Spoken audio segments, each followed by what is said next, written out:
istilahnya apa namanya, koperasi ini kan berbadan hukum, ya Pak. Beda hal dengan rentenir maupun bank emo. Nah, kalau koperasi itu sudah jelas di peraturan koperasi, jelas dengan suku bunga misalkan pinjaman sekian. Tapi kalau di bank emo atau di rentenir itu tidak ada namanya aturan.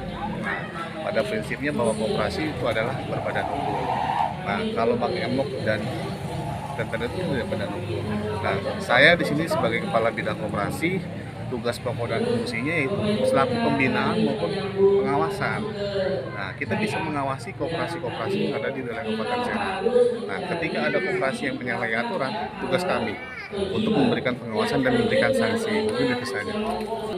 Nah, sebenarnya banyak tergantung koperasi yang mengundang ya Bu Tia ya. Nah, kebetulan Bu Tia ini adalah kepala seksi kelembagaan, jadi kita bisa cek koperasi-koperasi itu berbadan hukum atau tidak. Nah, salah satunya koperasi Abdi Ketararaja ini koperasi berbadan hukum. Yang kita akan lakukan tindakan yaitu karena apa? Yang koperasi tidak berbadan hukum itu seperti bank emok maupun rentenir. Nah, itu tugas kita sebagai pemerintah melakukan pengawasan. Nah, harapannya yaitu ketika ada koperasi masuk ke masyarakat, karena apa? Koperasi itu kan istilahnya jelas berbadan hukum. Nah, ketika masyarakat pinjam uang, nah di situ kan nanti ada yang namanya SHU, sisa hasil usaha setiap tahunnya, dan juga ada namanya RAT, rapat anggota tahunan. Jadi anggota itu tahu penghasilan pendapatan dari koperasi itu berapa. Nanti itu tadi dibagikan ke SHU, Pak. Tidak ada, Bang Emok tidak ada yang namanya SHU, sisa hasil usaha. Terakhir Pak, nama dan nya Pak. Hah? Nama lengkap Pak terakhir. Oh, nama saya Muhammad Yagi Susilo, jabatan saya Kepala Bidang Koperasi pada Dinas Koperasi, UMKM, Perindustrian dan Kabupaten Serang.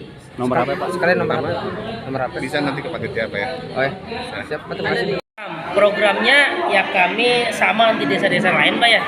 Programnya kami Koperasi Pintar, gerakan berantas kemiskinan melalui simpan pinjam tanpa agunan dan risiko. Ya itu program kami.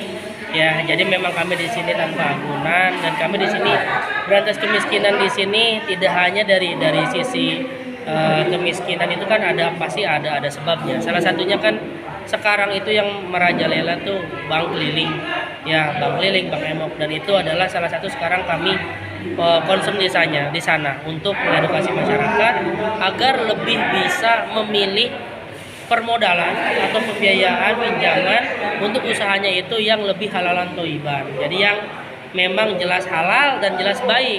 Ya baik di sini itu yang sudah pasti ramah untuk usaha mikro, ya ramah murah gitu. Jadi jangan sampai masyarakat itu salah pilih pembiayaan yang memang tinggi bunga. Biasanya kan kalau bank keliling kan banyaknya itu bunganya tuh kan tinggi banget. Yang itu yang menjadi salah satu penyebab kenapa usaha mikro itu sulit untuk berkembang. Nah, kalau di kami kan di sini sudah pasti berbeda jauh banget dengan mereka. Kami di sini margin ya, karena kita syariah nggak ada bunga, kami adanya margin dan ujur kami di sini itu mulai dari 0, paling tinggi hanya 2% per bulan, paling tinggi itu. Sedangkan kan kalau di bank emok atau di bank keliling itu kan ada yang sampai 50% per bulan gitu. Jadi perbedaannya sangat jauh banget. Pak, terkait ini Pak, sifat pinjam agunan tanpa risiko maksudnya gimana itu Pak? Nah, kalau tanpa agunan jelas tanpa jaminan ya.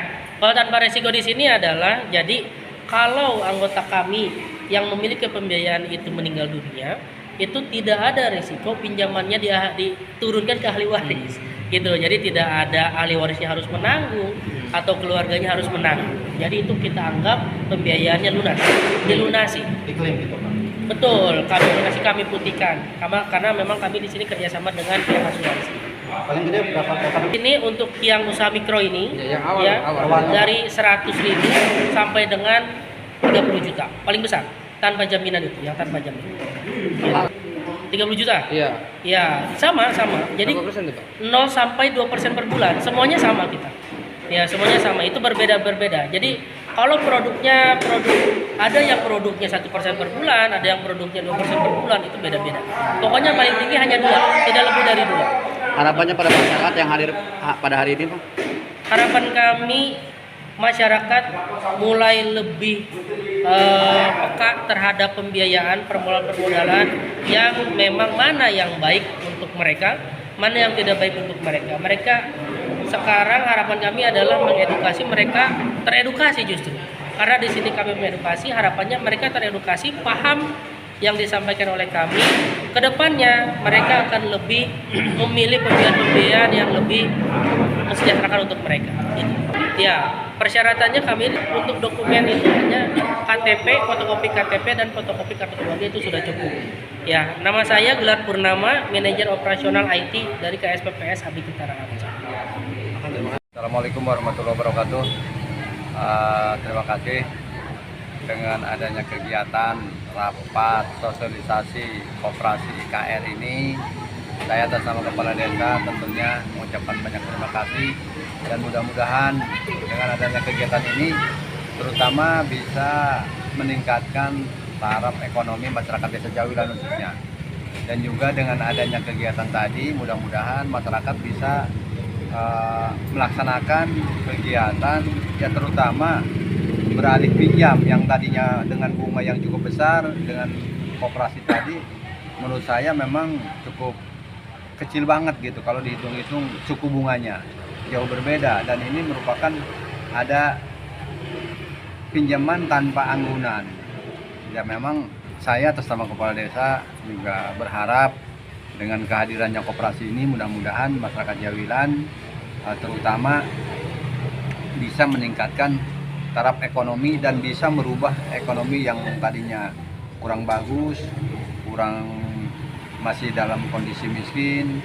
Mudah-mudahan ini dengan kehadiran koperasi bisa meningkatkan usahanya terutama untuk meminjam modal ke koperasi tersebut. Itu barangkali harapan saya.